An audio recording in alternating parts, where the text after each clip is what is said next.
Alors, on va continuer notre partage autour du chapitre 15 du livre de la Révélation. Frère Amen, tu vas nous aider. J'avais à cœur de faire un peu de chemin en lien avec la TIA pour le ramener dans un sens beaucoup plus pratique pour nous, pour que cela soit un sujet de prière pour tout un chacun de nous.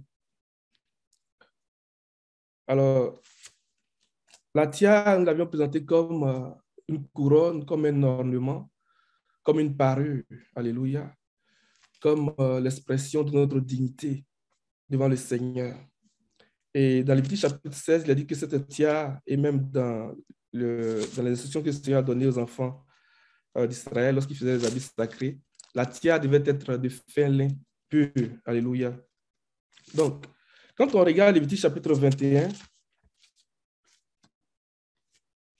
Lévitique chapitre 21,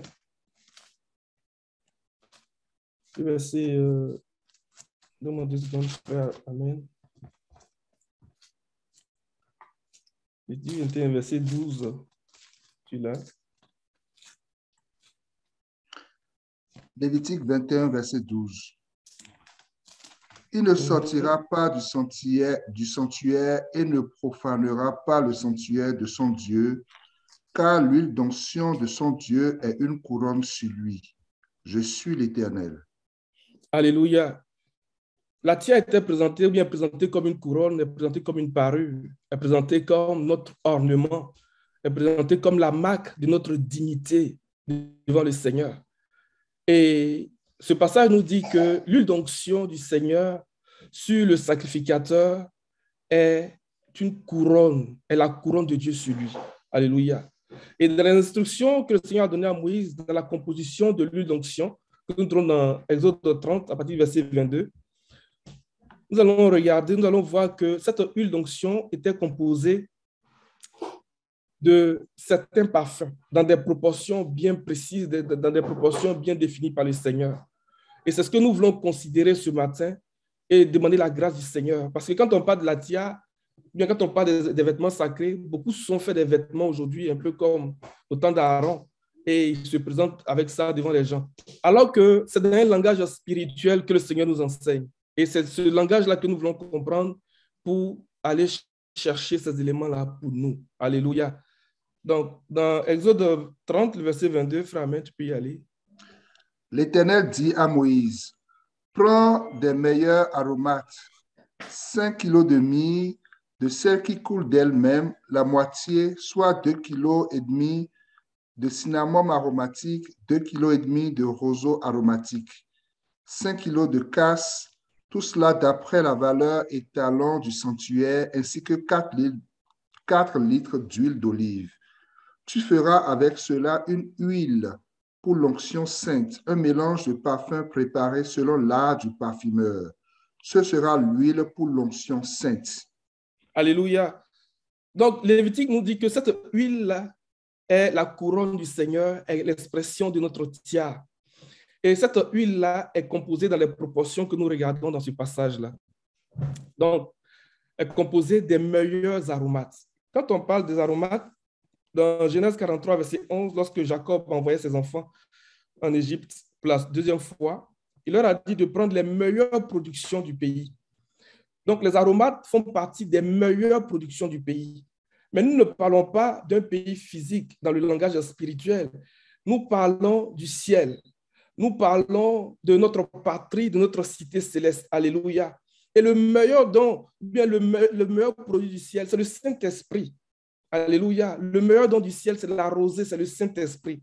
Donc déjà là, derrière l'huile d'onction, nous comprenons que le Seigneur nous parler du Saint-Esprit. Le Saint-Esprit sur nous est notre TIA. Le Saint-Esprit sur nous est notre parure. Le Saint-Esprit sur nous est la marque de notre dignité devant le Seigneur. Amen. Tu peux le lire, frère. Amen. Leur père Israël leur dit, puisqu'il le faut, faites ceci. Prenez dans vos sacs des meilleurs produits du pays pour en apporter en cadeau à cet homme, un peu de baume et un peu de miel, des aromates, de la myrrhe, des pistaches et des amandes. Amen. Les meilleures productions du pays. sont les dons de l'esprit.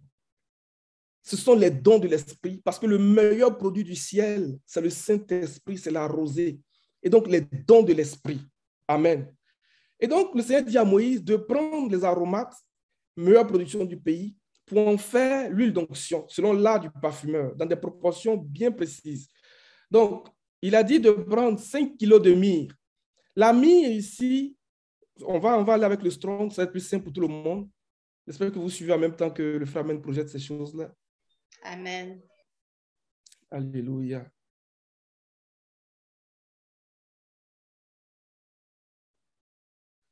La myrrhe.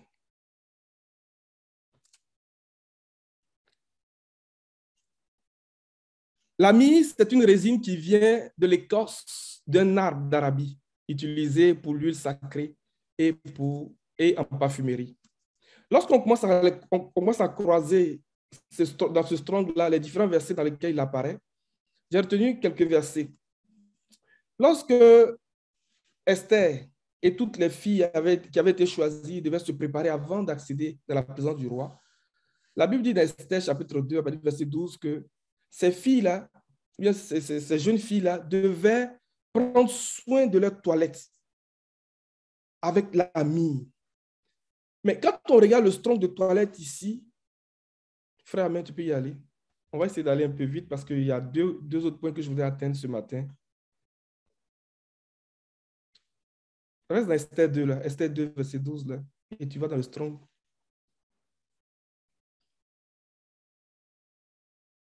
La toilette.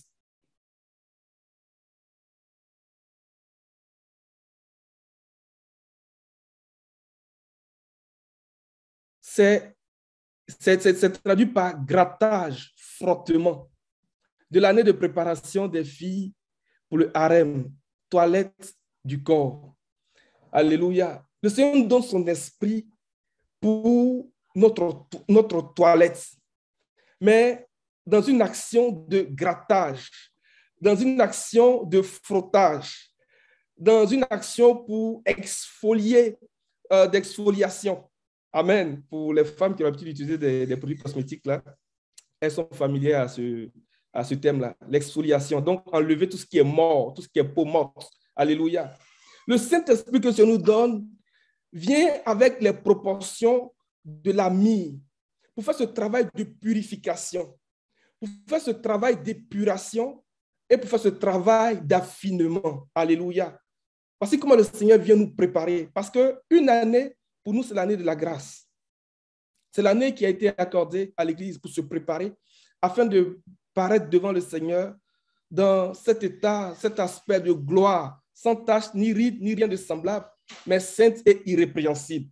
Alors, ça nous prend d'avoir le Saint-Esprit qui vient faire ce travail de nettoyage, de grattage, que le Seigneur nous gratte ce matin, que le Seigneur nous nettoie ce matin, que le Seigneur nous frotte ce matin pour exfolier tout ce qui est mort, pour exfolier tout ce qui est cellules mortes, peau morte, tout ce qui est œuvre morte, au nom puissant de Jésus, pour nous donner un teint nickel. Alléluia. Et l'a mis dans Cantique des Cantiques, chapitre 5, verset 13, parce que le Seigneur a dit de prendre ces aromates-là qui coulent d'eux-mêmes. Et l'a mis dans Cantique des Cantiques, chapitre 5, verset 13. Tu peux y aller, frère. Ces jours sont comme un parterre d'aromates, une couche de plantes odorantes. Ses lèvres sont des lits d'où découle la myrrhe. Alléluia. Ce sont des lèvres du Seigneur que découle la myrrhe, les amis. C'est la parole de Dieu, c'est la parole de l'Esprit. La myrrhe nous parle de la parole de l'Esprit. Oh, que chacun de nous puissions faire des bisous au Seigneur ce matin. Comme Marie qui était assise au pied du Seigneur, parce que de ses lèvres coule la grâce, de ses lèvres coule la myrrhe. Alléluia. Cette myrrhe qui est nécessaire, qui est utile, qui est précieuse pour notre frottage, pour notre grattage, au nom puissant de Jésus-Christ. Alléluia. Et lorsque nous regardons un peu l'histoire de l'église de Smyrne, Smyrne vient de Smyrnos, donc qui vient de la myrrhe. Donc, la myrrhe a un effet apaisant. Et dans le psaume 69, verset 22, le psalmiste va dire que pour apaiser ma douleur, vas-y, tu peux le lire. Sauve-moi, ô Dieu, car les eaux menacent ma vie. J'enfonce dans la boue. Psaume 69, Oui, verset 22. 22. Ouais. Il met du fiel dans ma nourriture et pour apaiser ma soif, il m'abreuve de vinaigre. Alléluia. Et l'apôtre Jean va reprendre ça dans l'évangile selon Jean, ce qu'ils ont donné au Seigneur pour apaiser sa douleur. L'ami a une fonction d'apaiser la douleur. Alléluia. Donc le Saint-Esprit nous vient dans les proportions aussi de l'ami pour apaiser notre douleur, pour nous donner la force de supporter l'épreuve, pour nous donner cette capacité d'endurance dans l'épreuve. Alléluia. Si quelqu'un ce matin était confronté à une situation vraiment douloureuse, si quelqu'un était affligé, si quelqu'un faisait face à une épreuve vraiment difficile, parce que nous recevons l'Esprit du Seigneur dans les proportions de la myrrhe, que cette douleur soit apaisée au nom puissant de Jésus-Christ. Parce que la myrrhe avait cette fonction-là. Et c'est pour ça que Smyrne, quand on parle de Smyrne, il dit que sois fidèle jusqu'à la fin et tu auras la couronne de la vie. Smyrne était une église vraiment éprouvée. Non seulement éprouvée en dedans, mais aussi éprouvée en dehors. Parce qu'il y avait la persécution à l'intérieur et la persécution à l'extérieur. Alléluia. Mais parce que le Seigneur nous donne la myrrhe en abondance. Par le Saint-Esprit, nous avons la force de résister. Nous avons la force de surmonter l'épreuve. Que cela soit notre partage au nom puissant de Jésus-Christ. On va aller rapidement pour parler du cinnamome. Frère, amen. Dans Exode 30, là. Oui, tu es bien là.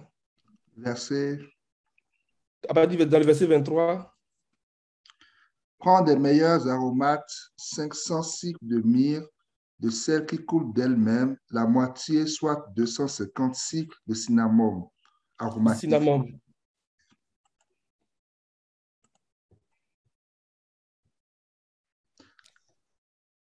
Le cinnamome aussi, il dit que c'est une écorce odorante utilisée comme épice. Alléluia. Et quand on regarde le parallèle qu'on voit dans le passage des Cantiques des Cantiques, chapitre 4, verset 14, il dit que le nard et le safran, le roseau aromatique et le cinnamome, alléluia, avec tous les arbres qui donnent de l'encens, la myrrhe et l'aloès, avec tous les principaux aromates. Donc, il y a là la pensée de la prière. Amen. Mais ce qui m'intéresse, c'est de faire le parallèle avec l'épisode de Marie qui a cassé ce parfum-là sur le Seigneur. Dans Marc chapitre 14, pardon, à partir du verset 3. Marc chapitre 14. Comme Jésus était à Béthanie, dans la maison de Simon le lépreux, une femme entra pendant qu'il se trouvait à table.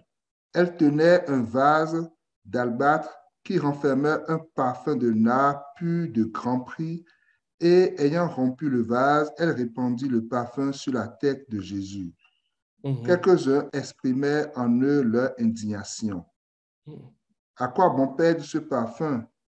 On aurait pu le vendre plus de 300 deniers et les donner aux pauvres. Et ils s'irritaient contre cette femme. Mais Jésus dit, laissez-la. Pourquoi lui faites-vous de la peine? Elle a fait une bonne action à mon égard.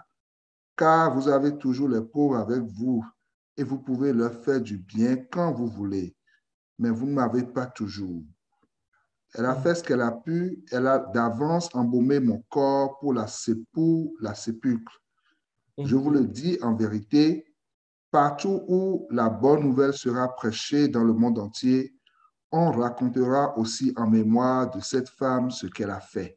Alléluia.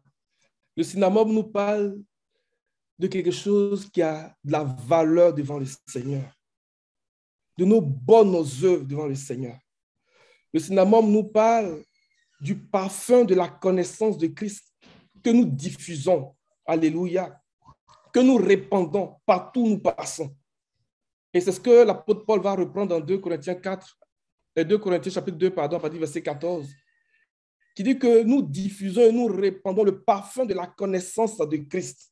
Amen.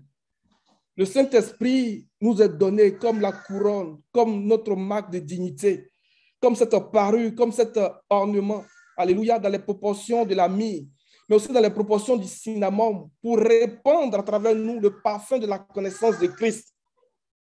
Que ce parfum-là se diffuse dans nos maisons. Tu peux le lire, frère, tu peux y aller. Grâce soit rendue à Dieu qui nous fait toujours triompher en Christ et qui répand par nous en tout lieu l'odeur de sa connaissance. Nous sommes en effet pour Dieu la bonne odeur de Christ parmi ceux qui sont sauvés et parmi ceux qui périssent. Aux uns, une odeur de mort donnant la mort, aux autres, une odeur de vie donnant la vie. Et qui est suffisant pour ces choses, car nous ne falsifions point la parole de Dieu, comme font plusieurs, mais c'est avec sincérité, mais c'est de la part de Dieu que nous parlons en Christ devant Dieu. Alléluia. Que le nom du Seigneur soit béni pour le parfum de la connaissance de Christ qui se répand à travers nous par le Saint-Esprit, le cinnamome, au nom puissant de Jésus. On va regarder l'autre proportion. S'il te plaît, frère Amen, tu peux retourner à Exode 23, là. Exode 30, pardon, le verset 23. 200 cycles de roseau aromatique. Le roseau.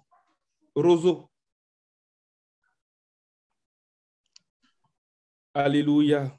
Tu peux lire, vas-y.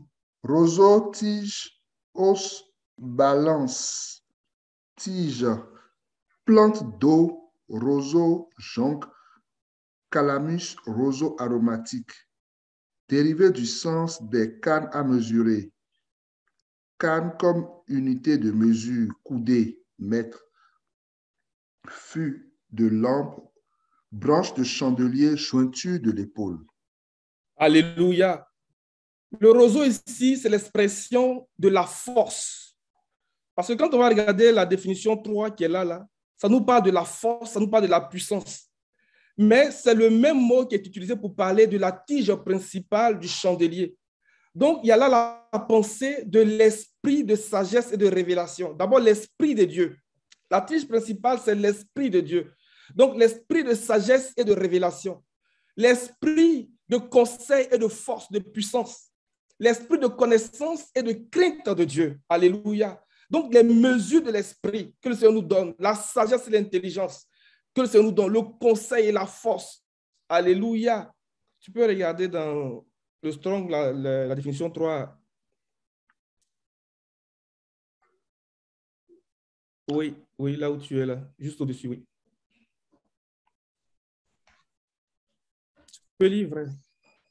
Abihai égale père de la force. Un lévite du temps de Moïse. Un homme. Alléluia, on va s'arrêter là. Amen. Père de la force. Le Seigneur nous donne son esprit et nous donne cette force qui nous est nécessaire dans le sacerdoce, cette force qui nous est nécessaire pour surmonter même les épreuves. Le Seigneur nous fortifie par son esprit. Que le Seigneur répande sur nous ce matin. Oh, cette fraîcheur de l'esprit, cette rosée de l'Hermon au nom puissant de Jésus. Que celui qui est faible soit fortifié ce matin au nom puissant de Jésus. C'est très, très important ce que nous sommes en train de regarder. C'est vraiment très important parce qu'il dit que la tiare, c'est notre parure, c'est la marque de notre dignité. Alléluia. Que toutes ces proportions là, de l'esprit qui viennent sous forme de myrrhe, sous forme de cinnamome, sous forme de roseau et de casque nous soient données. Mais ça vient aussi avec une vie de prière, une vie de consécration. Donc, quand on regarde ces symboles ensemble, on comprend que la tiare, ce n'est pas quelque chose de physique, c'est quelque chose de spirituel qui vient par la vertu du Saint-Esprit nous donner certaines habiletés pour pouvoir servir le Seigneur, pour pouvoir nous consacrer au Seigneur. Amen. Que notre tiare soit pure, Que notre tiare soit de fin lin éclatant et pur, les amis. Que l'huile d'onction, qui est la couronne du Seigneur sur notre tête, vraiment ne quitte pas notre tête. J'ai envie de dire ça comme ça. Amen. Et pour donner de la splendeur, pour donner de l'éclat à nos vêtements, pour venir accomplir ce travail de grattage, de frottage, pour nous amener à expérimenter la purification, l'épuration et l'affinement au nom puissant de Jésus-Christ. Alléluia. Tu peux regarder le dernier élément, s'il te plaît. Verset 24. 500 cycles de casse. La casse. Bois aromatique entrant dans la composition de l'huile d'onction. Une épice, la casse, peut-être la cannelle. Alléluia. Tu vas regarder dans l'origine du mot aussi.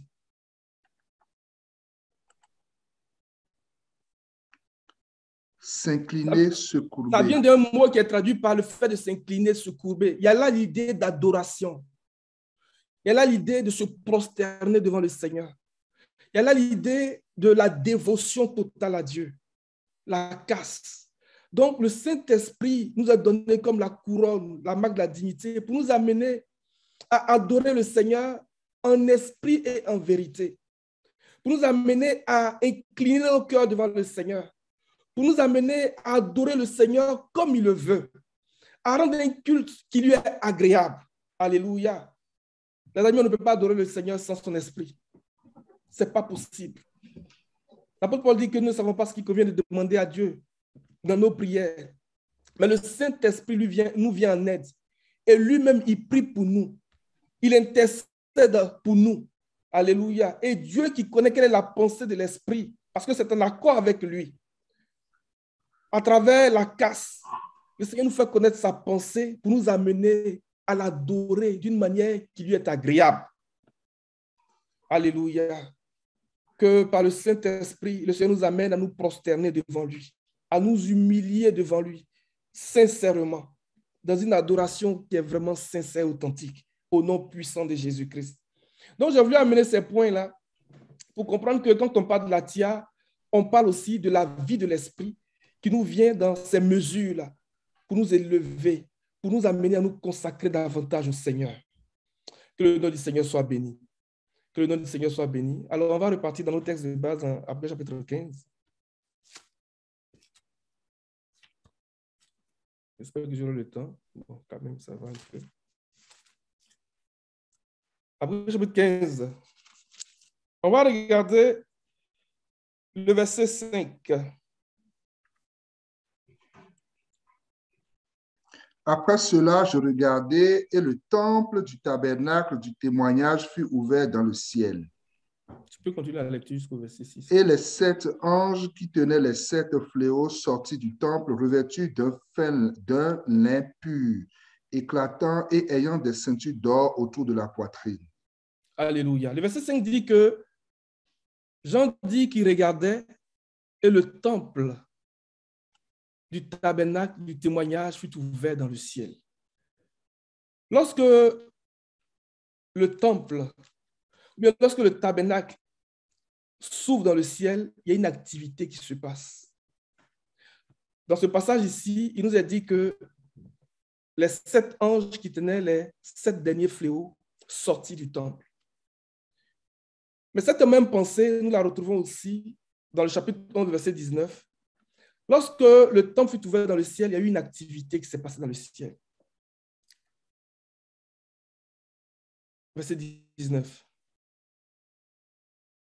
Non. Chapitre 11, verset 19. Chapitre 11, verset 19. 11, verset 19. Est-ce que je parle faiblement? C'est correct. Mm-hmm. Et le temple de Dieu dans le ciel fut ouvert et l'arche de son alliance apparut dans son temple. Et il y eut des éclairs, des voix, des tonnerres, un tremblement de terre et une forte grêle. Alléluia. Donc, dans ce passage aussi, lorsque le temple fut ouvert dans le ciel, il y a eu une activité. Donc, Jean dit ici qu'il y eut des éclairs, des voix, des tonnerres, un tremblement de terre et une forte grêle. Alléluia. Lorsqu'on va dans Deutéronome, on va revenir sur ce passage, quand on va dans Deutéronome chapitre 28, verset 12, lorsque le ciel s'ouvre, il y a quelque chose qui se passe, les amis. Et nous prions ce matin que le ciel s'ouvre pour nous au nom puissant de Jésus-Christ. Deutéronome 28, verset 12. L'Éternel t'ouvrira son bon trésor, le ciel, pour envoyer à ton pays la pluie en son temps et pour bénir tout le travail de tes mains. Tu prêteras à beaucoup de nations et tu n'emprunteras point. Moïse nous dit ici que lorsque le Seigneur ouvre le ciel, donc son bon trésor, il nous envoie la pluie en son temps pour bénir le travail de nos mains. Alléluia. Que le ciel qui s'ouvre soit pour nous un sujet de joie parce que le Seigneur envoie la pluie. Nous avions dit que ces signes que nous sommes en train de regarder sont pour nous comme des luminaires. Donc, dans la pensée de Genèse chapitre 1, verset 14 au verset 19, qui viennent pour nous faire connaître des saisons, nous faire connaître des époques, qui viennent pour marquer des temps. Alléluia. Qui viennent pour exaucer la terre. Parce que c'est le ciel qui bénit la terre. Alléluia. C'est le ciel qui préside à la terre. Et dans cette activité de gouvernance, d'autorité, le Seigneur veut nous amener à expérimenter quelque chose au nom puissant de Jésus. Toujours dans cette même pensée, Ézéchiel a eu une vision. Dans Ézéchiel chapitre 1, il dit que pendant qu'il regardait, le ciel s'est ouvert. Et il a vu des choses extraordinaires. Que cela soit pour nous à l'Église de Québec au nom puissant de Jésus-Christ. Nous rentrons dans une phase où nous soupirons à ce que le Seigneur envoie la pluie. Nous soupirons à ce que le Seigneur déverse sa bénédiction. Nous soupirons à ce que le Seigneur ouvre son bon trésor, le ciel, et qu'il envoie la pluie. Ces hommes qui nous sont révélés dans le chapitre 15, verset 6 d'Apocalypse, suite à l'ouverture du ciel, ce ne sont pas n'importe quels hommes, les amis. On dit anges, mais en réalité, ce sont des hommes qui atteignent un niveau très élevé. Des hommes qui portent l'image et la ressemblance du Seigneur lui-même. Alléluia. Ce sont des nuées gorgées d'eau. C'est vrai qu'il tient les 7 coupes, mais c'est aussi pour nous une source de bénédiction. Une source de bénédiction que le Seigneur nous envoie. Amen. On va lire un peu Ézéchiel chapitre 1. La 30e année, le 5e jour du 4e mois, comme j'étais parmi les captifs du fleuve de Kébar, les cieux s'ouvrirent et j'eus des visions divines. Le 5e jour du mois, c'était la 5e année de la captivité du roi Joachim. La parole de l'Éternel fut adressée à Ézéchiel, fils de Bouzi, le sacrificateur, dans le pays des Chaldéens, près du fleuve du Kébar, et c'est là que la main de l'Éternel fut sur lui. Alléluia. Continue, frère. Je regardai et voici, il vint du septentrion un vent impétueux, une grosse nuée et une gerbe de feu qui répandait de tous côtés une lumière éclatante, au centre de laquelle brillait comme de l'airain poli sortant du milieu du feu. Au centre encore apparaissaient 4 animaux dont l'aspect avait une ressemblance humaine. Chacun d'eux avait 4 faces et chacun avait 4 ailes. Leurs pieds étaient droits et la plante de leurs pieds était comme celle du pied d'un veau. Ils étincelaient comme de l'airain poli. Ils avaient des mains d'hommes sous les ailes à leurs 4 côtés et tous les 4 avaient leurs faces et leurs ailes. Leurs ailes étaient jointes l'une à l'autre, ils ne se tournaient point en marchant, mais chacun marchait droit devant soi. Verset 10. Quant à la figure de leur face, ils avaient tous une face d'homme, tous 4 une face de lion à droite, tous 4 une face de bœuf à gauche, et tous 4 une face d'aigle. Leurs faces et leurs ailes étaient séparées par le haut. 2 de leurs ailes étaient jointes l'une à l'autre et 2 couvraient leur corps. Chacun marchait droit devant soi. Ils allaient où l'esprit les poussait à aller et ils ne se tournaient point dans leur marche. L'aspect de ces animaux ressemblait à des charbons de feu ardent. C'était comme l'aspect des flambeaux et ce feu circulait entre les animaux. Il jetait une lumière éclatante et il en sortait des éclairs. Et les animaux couraient et revenaient comme la foudre. Verset 15. Alléluia, on va s'arrêter là. Alléluia, que le ciel s'ouvre pour nous ce matin au nom puissant de Jésus. La première chose que Ézéchiel va dire, il dit que lorsque le ciel s'est ouvert, il a eu des visions divines. Le Seigneur ouvre le ciel, il ouvre son bon trésor, le ciel, il nous envoie la pluie de la première et la pluie de l'arrière-saison. Il nous envoie des visions divines. Alléluia. Et Ézéchiel va voir un certain nombre de choses dans son récit ici. Verset 4, je regardais et voici, il vient du septentrion, un vent impétueux. Ça nous fait penser à l'épisode de la Pentecôte dans Actes chapitre 2. Lorsque les disciples étaient dans la chambre haute ce jour-là, la Bible dit qu'il vient tout à coup du ciel un bruit impétueux comme celui d'un vent violent. Et toute la salle où ils étaient assemblés a été remplie. Et des langues semblables à des langues de feu leur apparurent. Alléluia.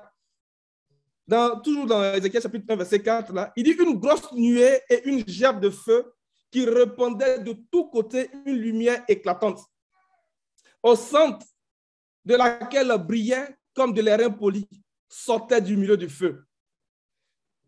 Au centre encore apparaissaient 4 animaux dont l'aspect avait une ressemblance humaine. Alléluia. Vraiment. Que le ciel s'ouvre pour nous ce matin, les amis. Amen. Que le ciel s'ouvre pour nous ce matin au nom puissant de Jésus-Christ. Pourquoi j'amène ce point? Parce que vers la fin du chapitre 1 d'Ézéchiel, là, on va aller vers le verset 26. Ézéchiel va dire que c'était pareil. On va lire, il va dire à partir du verset 26. Au-dessus du ciel qui était sur leur tête, il y avait quelque chose de semblable à une pierre de saphir en forme de trône, et sur cette forme de trône apparaissait comme une figure d'homme placée dessus en haut. Je vis encore comme de l'airain poli, comme du feu au-dedans duquel était cet homme et qui rayonnait tout autour, depuis la forme de ses reins jusqu'en haut et depuis la forme de ses reins jusqu'en bas. Je vis comme du feu et comme une lumière éclatante dont il était environné. Tel l'aspect de l'arc qui est dans la nuit en un jour de pluie, ainsi était l'aspect de cette lumière éclatante qui l'entourait. C'était une image de la gloire de l'Éternel. À cette vue, je tombais sur ma face et j'entendis la voix de quelqu'un qui parlait. Alléluia. Tel l'aspect de l'arc qui dans la nuit en un jour de pluie. Ézéchiel nous parle ici d'un jour de pluie. Donc, la pluie que nous attendons, ou la pluie à laquelle nous soupirons, va venir dans cette forme-là, dans la puissance de l'esprit, d'une telle puissance, les amis, d'une telle puissance, comme ce qu'Ézéchiel nous décrit ici. Il nous parle de ces hommes-là qui avaient l'aspect de la foudre, qui allait, qui venait comme la foudre et qui jetait de la lumière. Je ne sais pas comment le décrire, mais c'est vraiment extraordinaire, c'est vraiment glorieux. Pour dire que ce que nous sommes en train de regarder dans le chapitre 15 d'Apocalypse, là, il faudrait que nous comprenions aussi que le Seigneur est en train de nous montrer comment nous allons recevoir cette pluie-là, cette puissante pluie, cette forte pluie, alors que le ciel s'ouvre et que des éclairs et que des tonnerres se font entendre. Le Seigneur est en train d'annoncer la pluie. Il est vraiment en train d'annoncer la pluie. Regardez Zacharie chapitre 10, verset 1. Et puis on va regarder Job 37, à partir du verset 1 aussi. Est-ce que vous êtes là? Amen.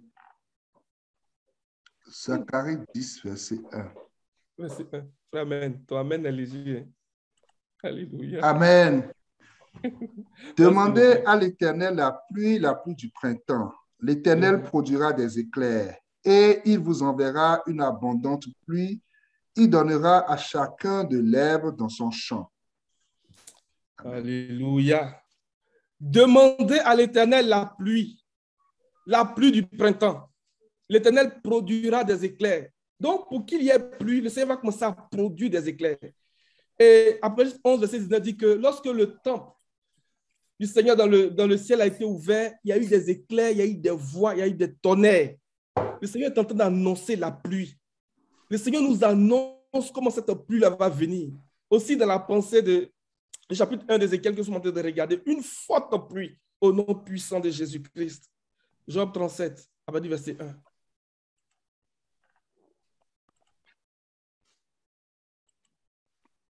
Mon cœur est tout tremblant, il bondit hors de sa place. Écoutez, écoutez le frémissement de sa voix, le grondement qui sort de sa bouche. Il le fait rouler dans toute l'étendue des cieux, et son éclair brille jusqu'aux extrémités de la terre. Puis éclate un rugissement. Il tonne de sa voix majestueuse, il ne retient plus l'éclair dès que sa voix retentit. Alléluia. Dieu tonne avec sa voix d'une manière merveilleuse. Il fait de grandes choses que nous ne comprenons pas. Il dit à la neige, tombe sur la terre. Il le dit à la pluie, même aux plus fortes pluies. Il met un sceau sur la main de tous les hommes afin que tous se reconnaissent comme ses créatures. Alléluia. Que le ciel s'ouvre pour nous ce matin. Que le ciel s'ouvre pour nous au nom puissant de Jésus-Christ. Et que le Seigneur libère le tonnerre de sa parole. Que le Seigneur libère les éclairs de sa parole. Pour nous montrer qu'il nous envoie la pluie. Cette pluie de restauration. Cette pluie de rétablissement de toutes choses. Que le Seigneur multiplie les visions, les songes. Que le Seigneur nous donne des paroles prophétiques puissantes au nom puissant de Jésus-Christ. Et ces hommes-là sont comme des nuées gorgées d'eau. Les amis, c'est parce qu'il y a des nuées qui sont gorgées d'eau que la pluie est libérée, que nous voyons la pluie. Que le Seigneur prenne des hommes du milieu de nous, qu'il les élève dans cette dimension. Oh, dans cette dimension telle que nous le voyons dans le chapitre 15, verset 6 d'Apocalypse, des hommes qui sont habillés d'un fin lin éclatant et qui portent cette écharpe d'or dans les couleurs de la divinité, dans les couleurs de la royauté, dans les couleurs de la sanctification, dans les couleurs du sacerdoce, lesquelles couleurs nous parlent des attributs de Christ, lesquelles couleurs nous parlent de l'image de Christ. Parce que le Seigneur élève ces hommes-là qui sont gorgés d'eau, ils sortent du temple et ils viennent, ils répandent la pluie, ils répandent la rosée du Seigneur au nom puissant de Jésus-Christ. Le Seigneur est en train de nous parler de ce temps-là qui s'en vient. Et nous voulons répondre à ce message-là par la consécration. Nous voulons répondre à ce message-là par une vie de dévotion et soupirer comme Élie, prier avec insistance jusqu'à ce que le ciel s'ouvre et que la pluie abondante, la pluie de l'arrière-saison nous soit donnée, la pluie du printemps nous soit donnée au nom puissant de Jésus-Christ. On ne pourra pas regarder éventuellement le chapitre 1 d'Ézéchiel. Mais j'ai voulu amener ces éléments-là pour nous amener aussi à comprendre que ce ciel qui s'ouvre là annonce aussi la pluie du Seigneur pour nous. Amen.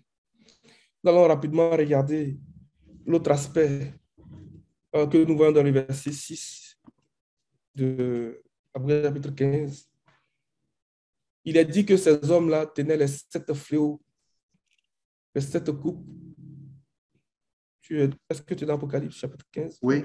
Et les 7 anges qui tenaient les 7 fléaux sortis du temple, revêtus d'un lin pur éclatant et ayant des ceintures d'or autour de la poitrine.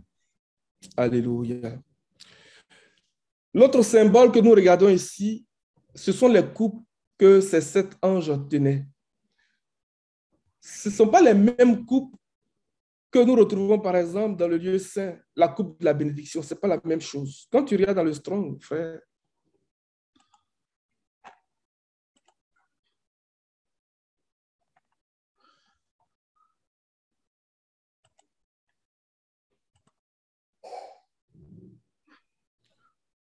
ici, il est dit que c'est une coupe large et peu profonde.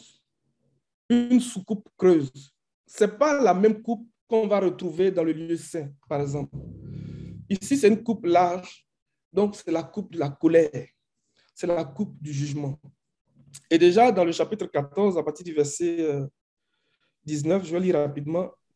Il dit, l'ange jeta sa faucille sur la terre, il vendangea la vigne de la terre et versa cette vendange dans la grande cuve de la colère de Dieu. Alléluia. Dans la grande cuve de la colère de Dieu. Donc, cette coupe-là, comme je l'ai dit, ce n'est pas la même coupe qu'on va retrouver, par exemple, dans le chapitre, dans le lieu saint. Donc, cette coupe qui était rattachée aux ustensiles de la table d'or pure avec les pains de la présence. Ici, c'est une coupe large, c'est une coupe profonde, il dit peu profonde ici, mais c'est la coupe de la colère du Seigneur.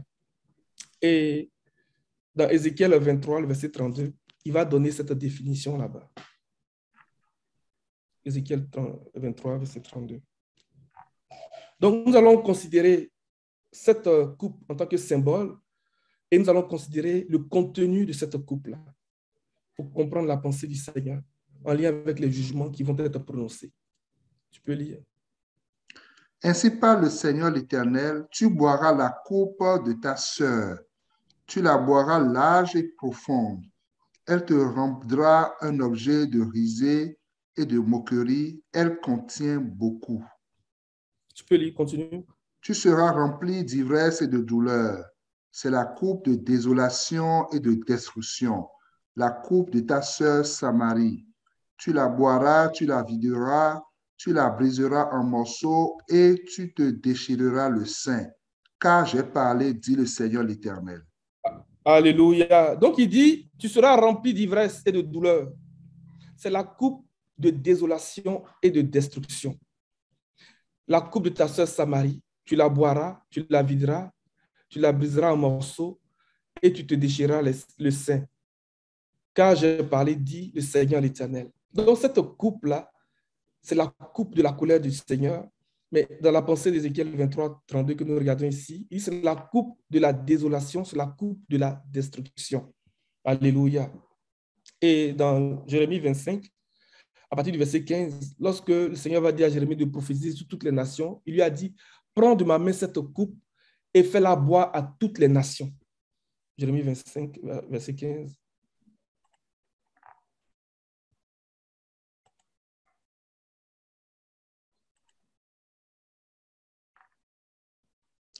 Car ainsi m'a parlé l'Éternel, le Dieu d'Israël.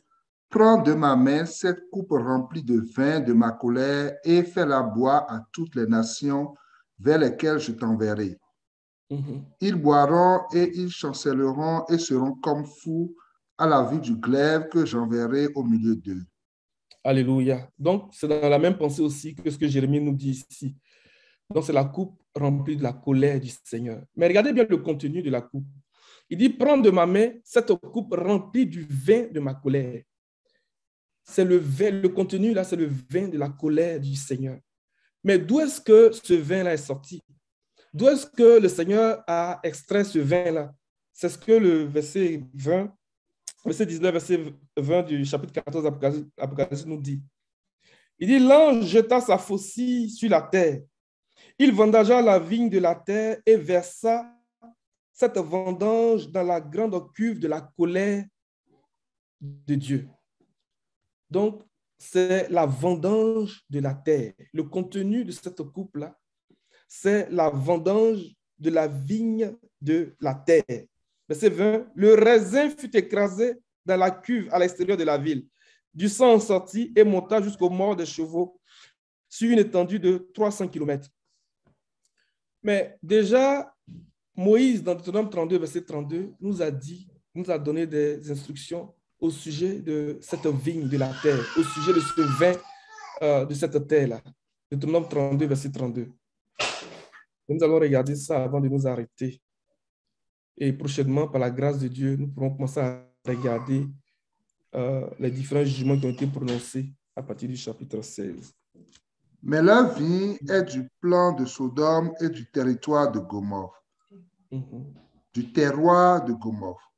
Leurs raisins sont des raisins empoisonnés, leurs grappes sont amères. Leur vin, c'est le venin des serpents, c'est le poison cruel des aspics. Voici ce que Moïse nous dit. Il dit, leur vigne est un plan de Sodome et du terroir de Gomorrhe. Donc cette vigne, premièrement, c'est un plan de Sodome et de Gomorrhe. Lorsqu'on parle de Sodome et de Gomorrhe, on parle du vice, on parle de l'abomination, on parle du péché dans sa forme la plus bestiale, si vous voulez. Alléluia. Il dit, c'est le plan de Sodome et de Gomorrhe. Il dit, leurs raisins sont des raisins empoisonnés. Leurs grappes sont amères. Leur vin, c'est un venin de serpent. Donc, le vin, là, c'est un venin de serpent. C'est le poison cruel des aspics, donc de la vipère. Voici ce que Moïse nous dit par rapport à ces choses-là. Alors, pour bien comprendre ce que Moïse nous dit ici, on fait une analogie entre la vigne de l'Éternel dans la pensée d'Ésaïe, chapitre 5, à partir du verset 7, parce qu'il dit que le plan, il dit, mais leur vigne est le plan de Sodome. Donc, le plan de Sodome, c'est quoi en réalité? Amen. Et pour nous aider, on va regarder, parce que le diable, il fait des contrefaçons. Il ne crée rien, il va imiter. Donc, on va regarder ce que le Seigneur a dit au sujet d'Israël. Et puis, on va comprendre la pensée du Seigneur dans le passage de Deutéronome 32, verset 32. Et si c'est dans Ésaïe chapitre 5? Oui, Ésaïe, ouais. 25, verset 7. Non, 5. 5. Ésaïe 5. La vigne de l'Éternel des armées, c'est la maison d'Israël. Et les hommes de Juda, c'est le plan qu'il chérissait. Il avait espéré de la droiture et voici du sang versé, de la justice et voici des cris de détresse. Voici ce que le Seigneur nous dit. La vigne de l'Éternel des armées, c'est la maison d'Israël. Donc, la vigne de la terre, c'est un type de maison. La maison d'Israël, pour nous, c'est l'Église. C'est l'Église. Alléluia. Et les hommes de Juda, il dit c'est le plan qu'ils chérissaient. Mais quand il dit que les hommes de Juda, c'est le plan qu'ils chérissaient, qu'est-ce que ça veut dire pour nous, le plan qu'ils chérissaient? Donc, dans le psaume 114, verset 2, le Seigneur va préciser sa pensée. Donc, Juda en tant que plan. Et nous allons faire l'analogie maintenant pour comprendre ce que Moïse nous dit dans le 32, verset 32. 114, verset 2. Juda devint son sanctuaire, Israël fut son domaine. Juda devient son sanctuaire. Donc, quand il parle de plan, il parle du sanctuaire. Alléluia. Et quand il parle de la maison d'Israël, il parle du domaine. Mais si nous regardons dans plusieurs versions, nous allons avoir une pensée plus précise de ce verset-là. Donc, tu peux comparer quelques versions pour nous, s'il te plaît, mon frère.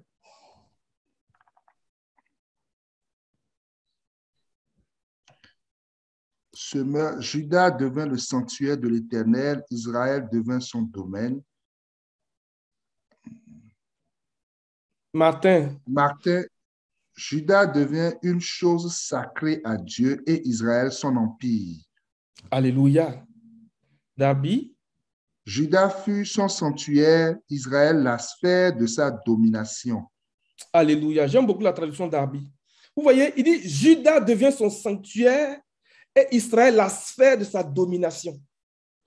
Donc, quand on prend cette pensée-là et que nous nous replaçons dans Deutéronome 32, verset 32, quand il dit que, tu peux revenir pour nous, s'il te plaît. Si tu peux garder cette fenêtre-là, pas trop loin. Il dit que, mais leur vigne est un plan de Sodome et de Gomorrhe. Donc, la pensée de Martin que tu avais tout à l'heure, qui disait que Juda devient quoi? Tellement. Tu es fatigué. Non, c'est bon. Il y a beaucoup de fenêtres ouvertes, c'est pour ça. Juda fut son sanctuaire et Israël la sphère de sa domination. Donc, il y a sanctuaire et la sphère de domination. Donc, on retient ça et on vient dans le 32 maintenant. Donc, mais leur vigne est du plan de Sodome et du terroir de Gomorrhe. Donc, il est en train de parler d'un sanctuaire, mais le sanctuaire du diable. Leurs raisins sont des raisins empoisonnés, leurs grappes sont amères, leur vin, c'est le venin des serpents. c'est le poison cruel des aspics. Le serpent, c'est le diable. Donc, il est en train de nous parler du sanctuaire du diable. Lorsque le Seigneur commence à parler aux églises, à partir de Smyrne, il va dire que là où il dit qu'il parle de synagogue de Satan. À Pergame, il parle de trône de Satan. À Thyatire, il parle de profondeur de Satan. Mais lorsque le Seigneur parlait d'Israël, il disait que Israël était sa sphère de domination. Et c'est la même chose que nous pouvons voir aujourd'hui à travers cette composition-là qui nous a présenté dans le chapitre 14 d'Apocalypse, verset 19, verset 20. Ce vin-là, ça nous vient du plan de Sodome et du terroir de Gomorrhe. Donc, il y a là l'idée d'un sanctuaire. Il y a là l'idée de la synagogue de Satan, du trône de Satan, d'une assemblée de Satan. Mais quand on parle de sphère de domination, on parle de cette bête. On parle d'un royaume. Parce que quand on parle de domination, on parle de royaume. On parle d'un règne. C'est très important ce que nous sommes en train de regarder. Pourquoi? Parce que lorsque Daniel commence à raconter sa vision dans son récit, il parle d'un quatrième royaume qui va être différent de tous les royaumes qui ont existé sur la terre, qui est terrible, qui a des dents en fer et des ongles en bronze. Et ce royaume-là, il dit qu'il y avait 10 cornes, et de ces cornes va sortir une corne, et qui va se lever et qui va commencer à dire des paroles de blasphème contre le Seigneur, et qui va commencer à opprimer les saints du Très-Haut. Lorsqu'on vient dans le chapitre 12 d'Apocalypse, il nous présente cette bête-là aussi, sous cette apparence-là. Mais dans le chapitre 13, il va préciser les choses, parlant toujours de cette bête-là. Donc, cette sphère de domination, c'est le royaume de ce monde, ce quatrième royaume-là. Et ce sanctuaire-là, c'est cette synagogue de Satan, ce trône de Satan, cette profondeur de Satan, donc à travers Babylone. Je ne sais pas si vous suivez ce que je suis en train de dire.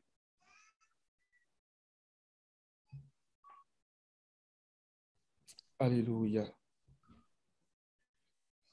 Est-ce que ça a été trop vite, mais est-ce que vous comprenez ce que je suis en train de présenter? Amen. Je reprends. Nous sommes en train de regarder le symbole de cette coupe-là. Cette coupe-là n'est pas à confondre avec la coupe qui faisait partie des ustensiles rattachés à la table d'or pur, la présence de Dieu dans le lieu saint. Il nous a dit que c'est une coupe qui est large. Et Ézéchiel nous dit que c'est la coupe de la désolation. C'est la coupe de la dévastation, c'est la coupe de la destruction. C'est la coupe de la colère du Seigneur. Mais cette coupe-là a un contenu. C'est le vin de la colère du Seigneur. Et ce vin-là, Moïse nous dit qu'il nous vient du plan de Sodome et du terroir de Gomorrhe. Et il dit que ce vin-là, c'est un venin empoisonné, c'est un venin cruel. Ce sont des grappes amères. C'est le venin du serpent, c'est le poison des aspics, de la vipère. Voici le contenu.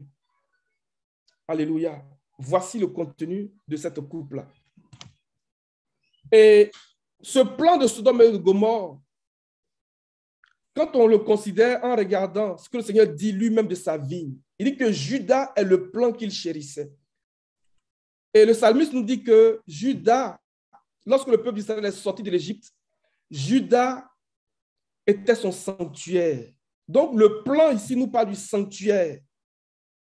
Le plan nous parle du sanctuaire. Et il dit que Israël, donc la maison d'Israël, pour le Seigneur, c'est sa sphère de domination. La maison d'Israël, c'est l'Église. Alléluia. Mais quand on prend ces choses et puis on revient dans la pensée de Deutéronome 32, nous comprenons que ce plan qui nous vient de Sodome et du terroir de Gomorrhe, ça nous parle du sanctuaire. Mais quel sanctuaire? Donc, on va se replacer maintenant dans la pensée de Apocalypse chapitre 2, chapitre 3. Lorsque le Seigneur dit à Smyrne, il parle à Smyrne, il dit qu'il parle de synagogue de Satan. À Pergame, il parle de trône de Satan. à Thyatire, il parle de profondeur de Satan. Donc, il y a là l'idée de sanctuaire, il y a là l'idée de quelque chose qui est sacré. Mais il dit que pour Israël, il y a la sphère de domination. Et nous savons qu'il y a un royaume dont Daniel nous a parlé. Un quatrième royaume qui va exercer une autorité, une domination sur toute la terre.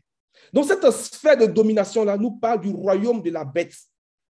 Alléluia. À travers un royaume qui va se manifester. Donc, la bête qui sort de la mer, mais aussi, on voit aussi la bête qui sort de la terre. Alléluia. Donc, la bête qui sort de la terre peut être vue comme le plan pour Satan. Et la bête qui sort de la mer peut être vue comme cette sphère de domination. Alléluia. Que le Seigneur nous aide. Amen. Que le Seigneur nous aide vraiment à comprendre ces choses. C'est pour ça que nous devons faire très attention aux messages que nous entendons. Les messages peuvent avoir une forme de piété, une apparence de piété, mais dans le fond, régner ce qui en fait la force. Et lorsque les anges vont commencer à exécuter les jugements du Seigneur, on va voir dans le chapitre 16, par exemple, le verset 10, il dit que le cinquième ange versa sa coupe sur le trône de la bête et son royaume fut plongé dans les ténèbres. Donc, on parle de trône. Donc, l'église de Pergame. Et il dit que et le royaume de la bête, mais le royaume là, c'est cette quatrième, ce royaume-là, c'est ce quatrième royaume-là que Daniel a présenté et que le chapitre 12 a présenté, le chapitre 13 aussi a présenté. Donc, le trône de Satan et le royaume de la bête. Le trône de Satan, c'est le plan. Donc, pour venir séduire, pour venir aveugler. On va lire Proverbe 23, verset 31.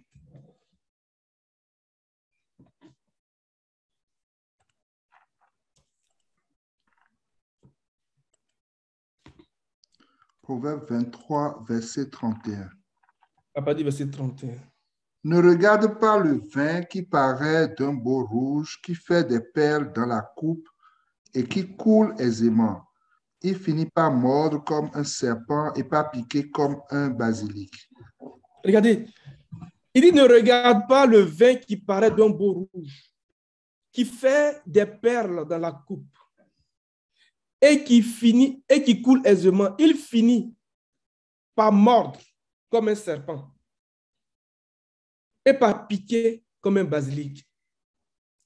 Tes yeux se porteront sur des étrangères. Dans notre version, je peux regarder la version seconde 21, je vais voir, je pense qu'il est dit un peu différemment.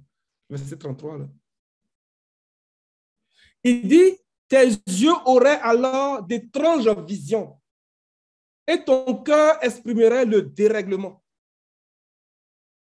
Les gens sont étourdis, les gens sont déréglés. L'apôtre Paul dit que dans Romains chapitre 3, il dit que les perfections invisibles de Dieu se voient comme à l'œil nu. Je crois que c'est dans le chapitre 1 même qui commence à dire cela. Romains chapitre 1, verset 19. Je peux nous aider. Romains 3, verset 19. Romains 1, verset 19, pardon. Amen. Car ce qu'on peut connaître de Dieu est évident pour eux, puisque Dieu le leur a fait connaître. En effet, les perfections invisibles de Dieu, sa puissance éternelle et sa divinité se voient depuis la création du monde. Elles se comprennent par ce qu'il a fait. Ils sont donc inexcusables puisque tout en connaissant Dieu, ils ne lui ont pas donné la gloire qu'il méritait en tant que Dieu et ne lui ont pas montré de reconnaissance. Au contraire, ils se sont égarés dans leur raisonnement et leur cœur sans intelligence a été plongé dans les ténèbres. Ils se vantent d'être sages, mais ils sont devenus fous. Et ils ont remplacé la gloire du Dieu incorruptible par des images qui représentent l'homme corruptible, des oiseaux, des quadrupèdes et des reptiles. C'est pourquoi Dieu les a livrés à l'impureté par les désirs de leur cœur, de sorte qu'ils déshonorent eux-mêmes leur propre corps eux qui ont remplacé la vérité de Dieu par le mensonge et qui ont adoré et servi la créature au lieu du Créateur, qui est béni éternellement. Amen. Continue. Continue. C'est pour cette raison que Dieu les a livrés à des passions déshonorantes. Leurs femmes ont remplacé les rapports sexuels naturels par des relations contre nature. De même, les hommes ont abandonné les rapports naturels avec la femme et se sont enflammés dans leurs désirs les uns pour les autres. Ils ont commis l'homme avec l'homme des actes scandaleux et ont reçu en eux-mêmes le salaire que méritait leur égarement. Comme ils n'ont pas jugé bon de connaître Dieu, Dieu les a livrés à leur intelligence déréglée. Alléluia. De sorte Comme ils que, n'ont pas jugé bon de connaître Dieu, Dieu les a livrés à leur intelligence déréglée, de sorte qu'ils commettent des actes indignes.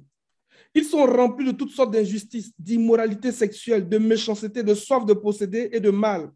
Leur être est plein d'envie, de meurtre et de querelles, de ruses, de fraude et de perversité. Rapporteurs, ils sont aussi médisants, ennemis de Dieu, arrogants, orgueilleux, vantards, ingénieux pour faire le mal, rebelles à leurs parents, dépourvus d'intelligence, de loyauté, d'affection. Ils sont irréconciliables sans pitié.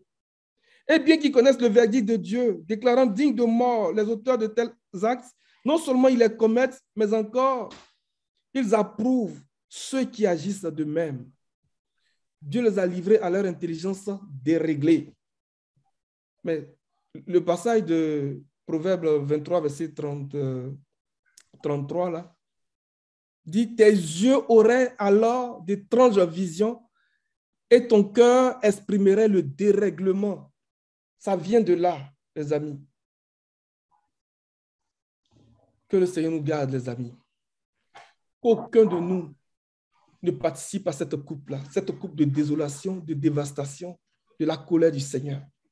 Mais que nous soyons de ceux qui participent à la coupe de bénédiction du Seigneur pour recevoir dans nos âmes ce qui est nécessaire pour la rafraîchir, ce qui est nécessaire pour la fortifier, pour la nourrir et pour l'élever jusque dans la vie éternelle. Or, la vie éternelle, c'est qu'ils te connaissent, toi le seul vrai Dieu et celui que tu as envoyé, Jésus-Christ. C'est ça, la coupe de la bénédiction du Seigneur. Et lorsque nous participons à la table du Seigneur, que nous communions avec lui par sa coupe, il dit que nos âmes sont élevées jusque dans la vie éternelle. Alléluia. Alléluia. Cette coupe n'est pas pour nous. Cette coupe-là, c'est pour le diable. Alléluia. C'est pour tous ceux qui, bien qu'ayant connu le Seigneur, ne lui ont pas donné la gloire qu'il mérite. C'est pour tous ceux qui ont participé à cette coupe de l'ennemi. Que le Seigneur nous garde, que le Seigneur nous préserve. Je vais m'arrêter là. Et si le Seigneur nous fait grâce, la prochaine fois, on pourra regarder les plaies. Mais retenons que le Seigneur nous annonce la pluie au nom puissant de Jésus-Christ. Alors que le ciel s'ouvre, nous avons des visions, nous avons des prophéties, nous avons des songes. Alors que le ciel s'ouvre, nous voyons ce qu'Ézéchiel a vu. Cette grosse nuée, alléluia, cette grosse nuée, une gerbe de feu. Et nous voyons le Saint-Esprit qui vient et qui nous remplit comme au jour de la Pentecôte, au nom puissant de Jésus. Alors que le ciel s'ouvre pour nous, le Seigneur libère vraiment des éclairs, libère des tonnerres. Alors que le ciel s'ouvre pour nous, nous avons la pluie de la bénédiction, au nom puissant de Jésus-Christ. Que le Seigneur nous bénisse.